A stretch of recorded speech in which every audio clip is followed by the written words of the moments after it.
Have you ever felt like you didn't belong? Like your brain was wired differently from everyone else around you? For Percy Jackson, those feelings weren't just teenage frustration. They were survival instincts. Percy spent his entire life being labeled a troubled kid. Dyslexia. ADHD, constant expulsions. Teachers saw a problem student. Classmates saw a weird outsider. But what nobody realized was that Percy's mind was built for something far bigger than ordinary life. Today, we're diving into a world where the Greek gods never disappeared. They simply moved into the modern world and brought their ancient wars with them. Percy Jackson has spent most of his life feeling like the world was designed for everyone except him.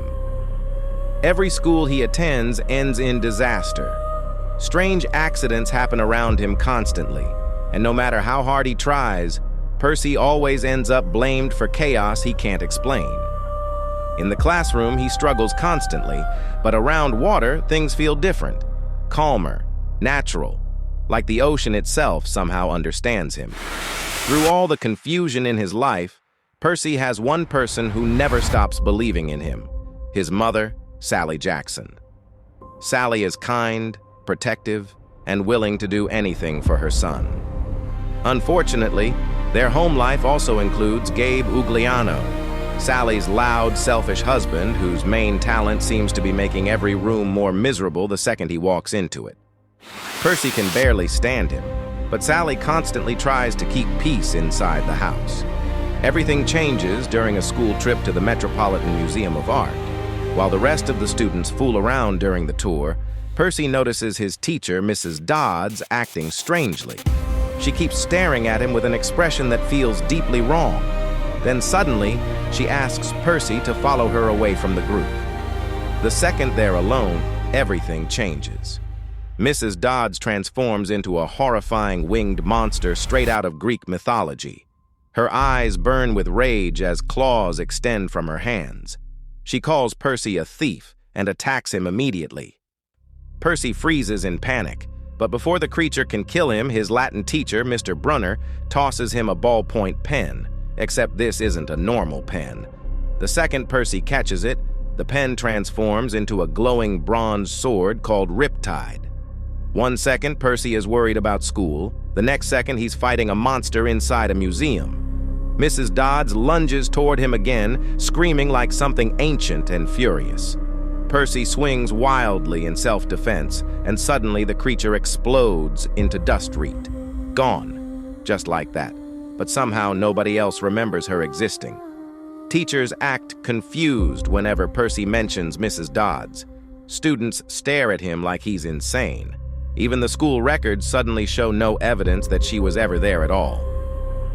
Percy starts questioning his own sanity, but the truth catches up to him quickly. Back home, strange things keep happening. Percy notices figures watching him from the shadows, and his best friend Grover becomes increasingly nervous around him. Eventually, Grover admits the truth. He's not human.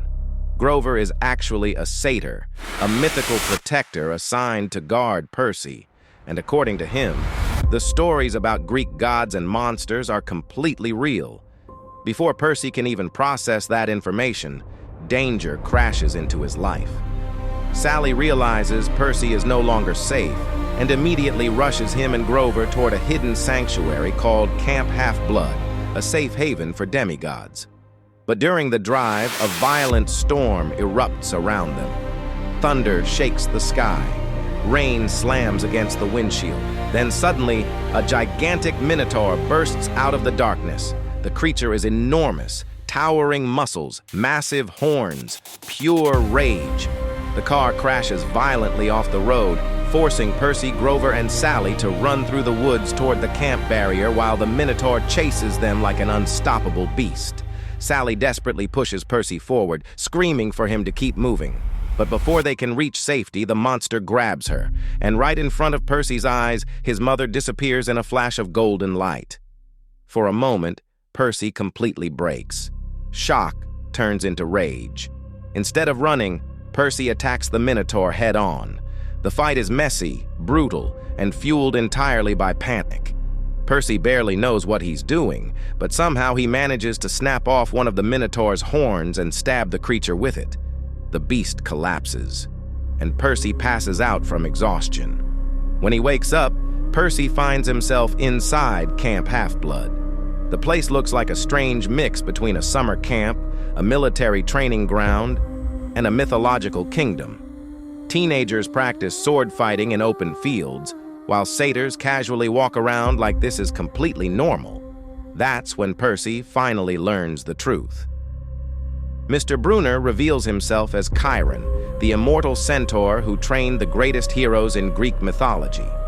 Grover officially introduces himself as Percy's protector, and Percy meets Annabeth Chase, the intelligent and battle-ready daughter of Athena. Camp Half-Blood is a sanctuary for demigods, children born from humans and Greek gods. Percy soon discovers something far bigger about himself. He is the son of Poseidon, the god of the sea. That revelation immediately creates a dangerous problem, because Zeus's master lightning bolt has been stolen, and Zeus believes Poseidon is responsible. The bolt isn't just a weapon. It's one of the most powerful objects in existence. If it isn't returned before the summer solstice, the gods will go to war, and humanity could be destroyed in the crossfire. As Poseidon's son, Percy immediately becomes a suspect. Soon after, Percy is given a quest: find Zeus's stolen bolt, prevent a war between the gods, and somehow rescue his mother along the way. Joined by Annabeth and Grover, Percy leaves Camp Half-Blood and begins a dangerous journey across America. Almost immediately, they encounter monsters pulled straight from ancient mythology. One of their first major stops leads them to a strange garden emporium run by a mysterious woman named Medusa. At first, she seems calm and welcoming. Too welcoming. The entire place feels wrong. Statues stand frozen in disturbingly realistic poses. Some look terrified. Others appear trapped mid-scream. Then Percy realizes the horrifying truth. Those aren't statues. They're people. Medusa reveals her true form as snakes twist violently across her head. Using reflection and quick thinking to avoid direct eye contact, Percy manages to defeat her with Riptide before she can turn them into stone. Eventually, the trio arrives at the Lotus Casino in Las Vegas. At first, the place feels incredible. Bright lights, unlimited games, no responsibilities. The casino gives visitors everything they could possibly want, and that's exactly the trap. Inside the Lotus Casino, time barely matters. Percy and his friends slowly lose themselves in endless entertainment while completely forgetting about their mission, until Percy suddenly notices something terrifying. Days have passed. The summer solstice deadline is almost here.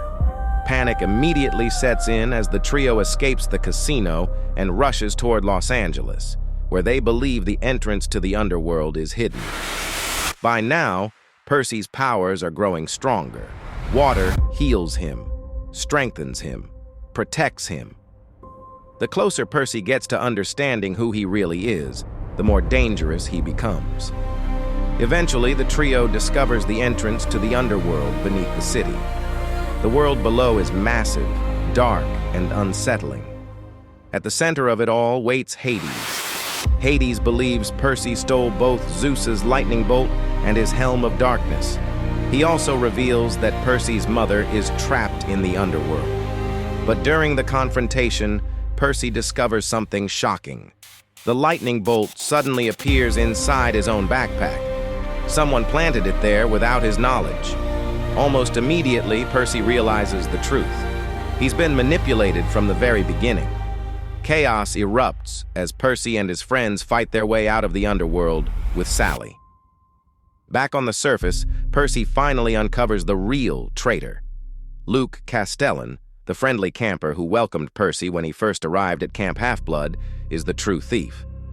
Luke reveals he stole both the bolt and the helm of darkness while secretly working for Kronos, the ancient Titan lord who wants to overthrow the Olympian gods completely. Luke believes the gods abandoned their children and deserve to fall. Percy refuses to join him, The two clash near the water in a brutal fight. At first, Luke overwhelms Percy with experience and skill, but Percy finally embraces his powers completely. The ocean responds to him. Water rises around him, and Percy eventually overpowers Luke long enough to recover the stolen bolt. Luke escapes before Percy can stop him completely, but the truth is finally exposed. With almost no time remaining before war begins, Percy races to Olympus and returns Zeus's lightning bolt. The tension between the gods finally eases. Poseidon briefly reconnects with Percy, giving him the closest thing he's ever experienced to a real conversation with his father. Most importantly, Percy reunites with his mother. After everything he survived, that's the one victory that matters most to him. By the end of the story, Percy finally understands who he is: a demigod, a hero, and someone caught in a war far bigger than himself. But despite the monsters, betrayals, and chaos, Percy learns something important. Being a hero isn't about powers. It's about protecting the people you love, even when you're terrified. Percy returns to Camp Half-Blood stronger than before, with Annabeth and Grover now standing beside him as true friends. But even though the immediate crisis is over, one thing is clear: the gods are far from finished with Percy Jackson.